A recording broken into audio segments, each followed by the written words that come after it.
പക്ഷേ SDPIയുടെ ദേശീയ അധ്യക്ഷൻ MK ഫൈസിയെ കഴിഞ്ഞ ദിവസം ED അറസ്റ്റ് ചെയ്തിരുന്നു. അതിന് തൊട്ടു പിന്നാലെ ഇന്ന് രാജ്യവ്യാപകമായി SDPIയുടെ ഓഫീസുകളിൽ ED റെയ്ഡ് നടത്തിക്കൊണ്ടിരിക്കുകയാണ്. വളരെ ഞെട്ടിക്കുന്ന കുറേ വിവരങ്ങൾ ED പുറത്തുവിട്ടിട്ടുണ്ട്. അതായത് രാജ്യവിരുദ്ധ പ്രവർത്തനങ്ങൾക്ക് വേണ്ടി ഗൾഫിൽ നിന്നും മറ്റ് വിദേശ രാജ്യങ്ങളിൽ നിന്നും SDPIക്ക് എന്ന പേരിലാണ് PFI ഫണ്ട് സ്വരൂപിച്ചത്. PFI നേരിട്ടാണ് SDPIയുടെ സ്ഥാനാർത്ഥികളെ പോലും നിശ്ചയിച്ചിരുന്നത്. ഇസ്ലാമിക് ജിഹാദ് അതെങ്ങനെയാണ് നടപ്പിലാക്കേണ്ടത് എന്നാണ് SDPIയുടെ ഉള്ളിൽ നിന്ന് ഇവർ പറഞ്ഞിരുന്നതും ഇവർ പഠിപ്പിച്ചിരുന്നതും പ്രചരിപ്പിച്ചിരുന്നതും എന്നാണ് ED ഇപ്പോൾ പറയുന്നത്. എന്തായിരിക്കും ഇനി സംഭവിക്കാൻ പോവുക? കേരളത്തിൽ SDPI ഒക്കെ ഒരു മതേതര പ്രസ്ഥാനമാണ് എന്നൊക്കെ പറഞ്ഞു നടക്കുന്ന പല സംഘടനകളും അതുപോലെ തന്നെ പാർട്ടികളുമുണ്ട്. ഇനി ഈ പാർട്ടികളൊക്കെ എന്താണ് പറയാൻ പോകുന്നത്? അല്ല, CPM അതിനകത്ത് വളരെ വ്യക്തമായിട്ടുള്ളൊരു നിലപാട് പ്രഖ്യാപിച്ചിട്ടുണ്ട്. അവർ പറഞ്ഞത് SDPI എന്ന് പറഞ്ഞതിനിടയിൽ വർഗീയ പാർട്ടിയാണ്, അതുകൊണ്ട് യാതൊരു കാരണവശാലും അവരുമായിട്ട് ഒരു കോംപ്രമൈസും ഇല്ല എന്ന് പ്രഖ്യാപിക്കുകയും അതിനനുസരിച്ച് പ്രവർത്തിക്കുകയൊക്കെ ചെയ്യുന്നു. പക്ഷേ കഴിഞ്ഞ തിരഞ്ഞെടുപ്പിലേക്ക് CPM അങ്ങനെ പറഞ്ഞതിൻ്റെ ഫലമായിട്ട് തന്നെ പാലക്കാട് തിരഞ്ഞെടുപ്പ് അടക്കമുള്ള സ്ഥലങ്ങളിൽ SDPI കോൺഗ്രസിനോട് ചേർന്ന് നിന്ന് കോൺഗ്രസിനെ വിജയിപ്പിക്കുന്ന തരത്തിൽ പ്രവർത്തിക്കുകയും അതുപോലെ കോൺഗ്രസ് പാലക്കാട്ട് വിജയിച്ച സമയത്ത് ആഹ്ലാദ പ്രകടനം നടത്തുന്നതിൻ്റെ മുന്നിൽ SDPIയുടെ പ്രവർത്തകരായിരുന്നു ഉണ്ടായിരുന്നതെന്ന് നമ്മൾ കണ്ടതാണ്. അത് മാത്രമല്ല, ഈ തിരുവനന്തപുരത്ത് ഇന്നാൾ നടന്ന ഉപതെരഞ്ഞെടുപ്പിനകത്ത് കോൺഗ്രസ് ജയിച്ച മണ്ഡലത്തിൽ കോൺഗ്രസ് തോൽക്കുകയും SDPIയുടെ സ്ഥാനാർത്ഥി ജയിക്കുകയും ചെയ്തത് നമ്മൾ കഴിഞ്ഞ ദിവസം കണ്ടതാണ്. അപ്പോൾ SDPIക്ക് അവരുടേതായിട്ടുള്ള പോക്കറ്റുകളുണ്ട്, അവരുടേതായിട്ടുള്ള വോട്ട് ബാങ്ക് ഉണ്ട്. ആ വോട്ട് ബാങ്ക് ചിലപ്പോൾ അവർക്ക് ഒറ്റയ്ക്ക് സ്വാംശീകരിക്കാനും അതിൻ്റെ കൂടെ അവർ ചില സ്ഥലങ്ങളിൽ സഹായിക്കുന്നതിൻ്റെ ഫലമായിട്ട് മറ്റ് കക്ഷികൾ, പ്രത്യേകിച്ച് ഇപ്പോൾ കോൺഗ്രസ്സാണ് അതിൻ്റെ ആരോപണത്തിന് വിധേയമായി മുന്നിൽ നിൽക്കുന്നത്, അവരുടെ വോട്ടുകൾ വാങ്ങുകയും ചെയ്യുന്നു എന്നാണ് മനസ്സിലാക്കേണ്ടത്. കാരണം അല്ലെങ്കിൽ കോൺഗ്രസിൻ്റെ സിറ്റിംഗ് സീറ്റ് SDPI ജയിക്കേണ്ട ഒരു സാഹചര്യം നിലവില്ലെന്ന് നമുക്കറിയാവുന്ന ഒരു കാര്യമാണ്. അപ്പോൾ ഇങ്ങനെയാണ് അതിൻ്റെ ഒരു രാഷ്ട്രീയ പ്രവർത്തനം എന്ന് വന്നാൽ അത് അവർക്ക് കോൺഗ്രസ്സിന് തന്നെ ഇവരെ തള്ളി പറയേണ്ടതായിട്ട് വരും. ഇപ്പം നടത്തുന്ന ഈ റെയ്ഡിനകത്ത് വിദേശ രാജ്യങ്ങളിൽ നിന്ന് പാർട്ടി പ്രവർത്തനത്തിന് വേണ്ടി ഫണ്ട് സ്വരൂപിച്ചിട്ടുണ്ടെന്ന് കണ്ടെത്തി കഴിഞ്ഞാൽ അത് തീർച്ചയായിട്ടും EDയുടെ ഈ കണ്ടെത്തൽ എന്ന് പറയുന്നത് എനിക്ക് തോന്നുന്നു NIAക്ക് കൈമാറാനായിട്ടുള്ള സാധ്യതയുണ്ട്. ഇപ്പോൾ ഈ നാഷണൽ ഇൻവെസ്റ്റിഗേഷൻ അതോറിറ്റി അതുമായി ബന്ധപ്പെട്ട് കാര്യങ്ങൾ അന്വേഷിച്ച് കഴിയുമ്പോൾ ഇവരുടെ വിദേശ ബന്ധം പുറത്തു വരാൻ സാധ്യതയുണ്ടാകും. എനിക്ക് തോന്നുന്നത് എന്താണെന്ന് വെച്ചാൽ പോപ്പുലർ ഫണ്ടിൻ്റെ ഒക്കെ കേരളത്തിലും ഇന്ത്യയിലൊക്കെ നിരോധിച്ചെങ്കിലും ആ പോപ്പുലർ ഫണ്ടിൽ ഉണ്ടായിരുന്ന ഒരുപാട് പ്രവർത്തകരുണ്ട്.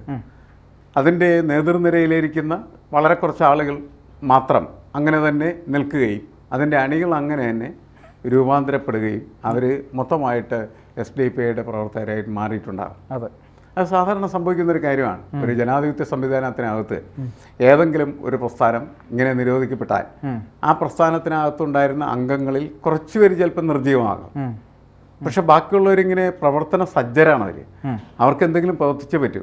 അവർ വേറെ രൂപത്തിൽ, വേറെ ഭാവത്തിൽ, വേറെ പേരിലേക്ക് പ്രവർത്തിക്കാനായിട്ട് തുടങ്ങും. അങ്ങനെ അവർ പ്രവർത്തിച്ച് പതുക്കെ ചിലപ്പോൾ ഒരു സാമൂഹ്യ പ്രവർത്തനം നടത്തുകയായിരിക്കും, അതല്ലെങ്കിൽ ജീവകാരുണ്യപരമായിട്ടുള്ള പ്രവർത്തനം നടത്തിയായിരിക്കും. പക്ഷെ അവരിങ്ങനെ പ്രവർത്തിച്ചൊന്ന് വേരിറക്കാൻ തുടങ്ങുമ്പോൾ വീണ്ടും എന്ത് ചെയ്യും?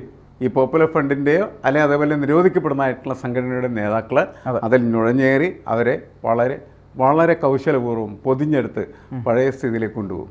ആ സ്ഥിതിയിലേക്ക് ഇപ്പോൾ SDPIയുടെ പ്രവർത്തകർ മാറിയിട്ടുണ്ടോ എന്ന് സംശയിക്കുന്ന തരത്തിലാണ് ഈ റെയ്ഡിൻ്റെ റിസൾട്ടുകളിൽ നിന്ന് നമുക്ക് മനസ്സിലാക്കാനായിട്ട് കഴിയും. തീർച്ചയായിട്ടും മാഷ് ഇപ്പോൾ പറഞ്ഞ് നിർത്തിയെടുത്ത് നിന്ന്, അതായത് ആദ്യം സിമി എന്ന് പറയുന്നൊരു രൂപം ഉണ്ടായിരുന്നു. സിമിയിൽ നിന്ന് കുറേ അധികം പേർ പോയി. പക്ഷേ സിമി നിരോധിക്കപ്പെട്ട ശേഷം അവർ NDFിലേക്ക് വന്നു. NDF പോപ്പുലർ ഫ്രണ്ടായി മാറി. അപ്പോൾ പോപ്പുലർ ഫ്രണ്ട് നിരോധിക്കപ്പെട്ട ശേഷമാണ് ഇപ്പോൾ SDPIയിലേക്ക് അവർ കൂടോടെ മാറിയിരിക്കുന്നത്. മറ്റ് ചില പാർട്ടികളിലേക്കും പോയി എന്നുള്ള രഹസ്യാന്വേഷണ റിപ്പോർട്ടുണ്ട്.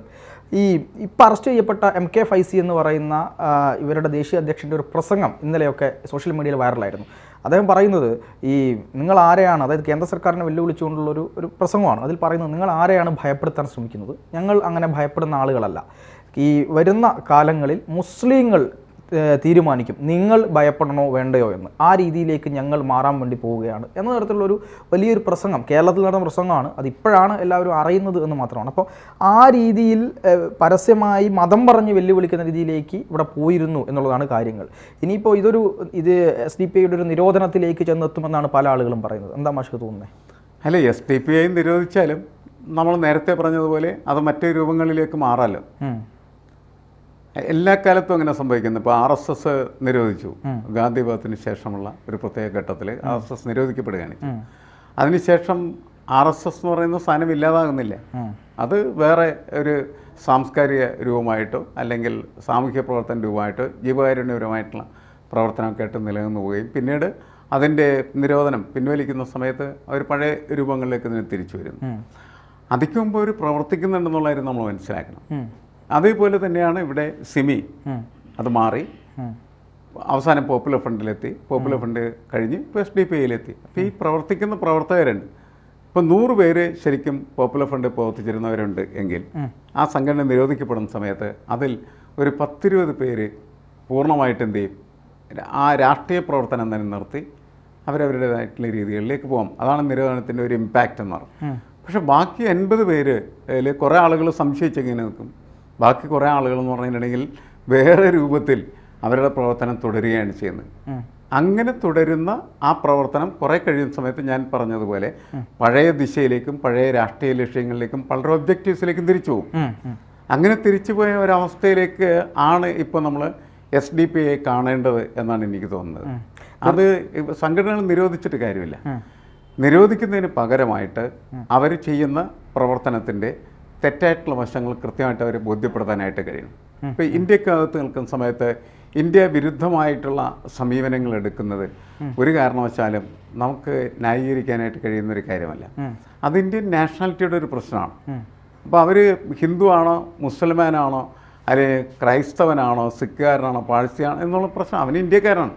അപ്പോൾ അവന് ഒരു ഇന്ത്യൻ സ്വത്വമുണ്ട്. ആ സ്വത്വമാണ് അവൻ എന്ത് ചെയ്യേണ്ടത്, പുലർത്തേണ്ടതും അതിനെയാണ് കാത്തു സൂക്ഷിക്കുകയും ചെയ്യേണ്ടത്. അതിന് പകരമായിട്ട് അവൻ എന്ത് ചെയ്യുന്നു, താൻ ഇസ്ലാമാണ് എന്നും അതേപോലെ ആ ഇസ്ലാം എന്ന് പറഞ്ഞു കഴിഞ്ഞിട്ടുണ്ടെങ്കിൽ ഒരു സാർവദേശീയ ഇസ്ലാമാണ് എന്നും അത് ഇന്ത്യക്കാർക്ക് വിരുദ്ധമായിട്ടുള്ള രീതിയിൽ പ്രവർത്തിക്കുന്നവരാണ് എന്നൊക്കെ പ്രഖ്യാപിക്കുന്ന തരത്തിലേക്ക് വന്നാൽ, ഇപ്പോൾ ഫൈസിയുടെ പ്രസംഗം എന്ന് പറയുന്നത് ഹിന്ദുക്കളെ വെല്ലുവിളിച്ചുകൊണ്ടുള്ള ഒരു പ്രസംഗമായി മാറുന്നു എന്നാണ് നമ്മൾ മനസ്സിലാക്കുന്നത്. അങ്ങനെ മാറിയാൽ അത് മതവൈര്യം വളർത്തുന്നതിന് പിന്നീട് അത് വർഗീയ കലാപത്തിനും ഒക്കെയുള്ള ആഹ്വാനങ്ങളായി മാറിത്തീരും. അങ്ങനെ ആഹ്വാനം നടത്തുന്ന ആളുകളെ വെറുതെ വിടുന്നത് ഒരു ഭരണകൂടത്തെ സംബന്ധിച്ചിടത്തോളം ശരിയായിട്ടുള്ള കാര്യമല്ല. നമ്മൾ പറയുന്നൊരു കാര്യം എന്താണെന്ന് വെച്ചാൽ ഈ ഭൂരിപക്ഷ വർഗീയതയും ന്യൂനപക്ഷ വർഗീയതയും രണ്ടും വർഗീയത തന്നെയാണ്. രണ്ട് സ്വഭാവം പുലർത്തുന്നതെന്ന് മാത്രമേ ഉള്ളൂ. ഇത് രണ്ടും ആളുകളെ സംബന്ധിച്ചിടത്തോളം വലിയ അപകടമുണ്ടാക്കുന്ന തരത്തിലുള്ള പ്രചരണത്തിനും അതേപോലെ തന്നെ തീപ്പൊരികൾ ഉണ്ടാക്കുന്നതിനും ഒക്കെ കാരണമായി തീരുകയും അതൊക്കെ കത്തിപ്പടർന്നു കഴിഞ്ഞാൽ ആളുകളുടെ ജീവൻ പൊലിഞ്ഞു വീഴുന്നത് നമുക്ക് കാണേണ്ടതായിട്ട് തീർച്ചയായിട്ടും ഒരു കാരണവശാലും അനുവദിക്കപ്പെടാനായിട്ട് പാടില്ല. ന്യൂനപക്ഷമാണോ ഭൂരിപക്ഷമാണോ എന്നുള്ള പ്രശ്നമല്ല. ഇതിലേതാണ് കൂടുതൽ അപകടം എന്ന് പറയുന്നതായിട്ടുള്ള ചോദ്യത്തിനും പ്രസക്തിയില്ല. ഇതൊക്കെ അപകടമാണ്. ഇങ്ങനെ ഒരിക്കലും സമൂഹത്തിനകത്ത് വിദ്വേഷ പ്രചാരണം എന്ന് പറയുന്നത് പാടില്ല എന്നുള്ളതാണ് പ്രധാനപ്പെട്ട കാര്യം.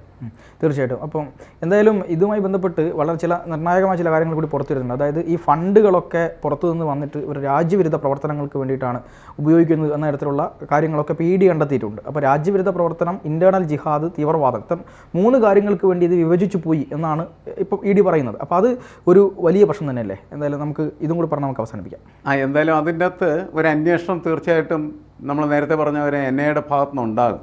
അത് കഴിഞ്ഞതിന് ശേഷമാണ് അതിൻ്റെ വസ്തുതകൾ കൃത്യമായിട്ടുള്ള രീതിയിൽ നമുക്ക് മനസ്സിലാക്കാനായിട്ട്. EDയുടെ ജോലി എന്ന് പറഞ്ഞാൽ അത്തരം കാര്യങ്ങൾ അന്വേഷിക്കലല്ല. EDയുടെ പ്രധാനപ്പെട്ട ജോലി എന്ന് പറയുന്നത് പണസംബന്ധമായിട്ടുള്ള കാര്യങ്ങൾ. ആ പണം എങ്ങനെയാണ്, കള്ളപ്പണമാണോ ഹവാലയാണോ, അതേപോലെ തന്നെ കള്ളപ്പണം വെളുപ്പിക്കുന്നതായിട്ടുള്ള പ്രക്രിയ ഉണ്ടോ, ഇങ്ങനെയൊക്കെയുള്ള കാര്യങ്ങളാണ് അവർ കാര്യമായിട്ട് അന്വേഷിക്കുന്നത്. ഇപ്പോൾ വിദേശത്ത് നിന്ന് പണം വരുന്നു എന്നുള്ളതിൻ്റെ പേരിലാണ് EDയുടെയൊക്കെ റെയ്ഡ് ചെയ്യാനായിട്ട് തീരുമാനിച്ചത്. അപ്പോഴാണ് ഇത് ഞങ്ങൾ അന്വേഷിക്കേണ്ടതിനേക്കാളൊക്കെ ഗൗരവമുള്ള ചില വിഷയങ്ങളുള്ളതാണ് എന്നവർ മനസ്സിലാക്കുകയും ആ രീതിയിലേക്ക് അന്വേഷണം പോകും എന്ന് നമുക്ക് കണക്കാക്കാം. തീർച്ചയായിട്ടും.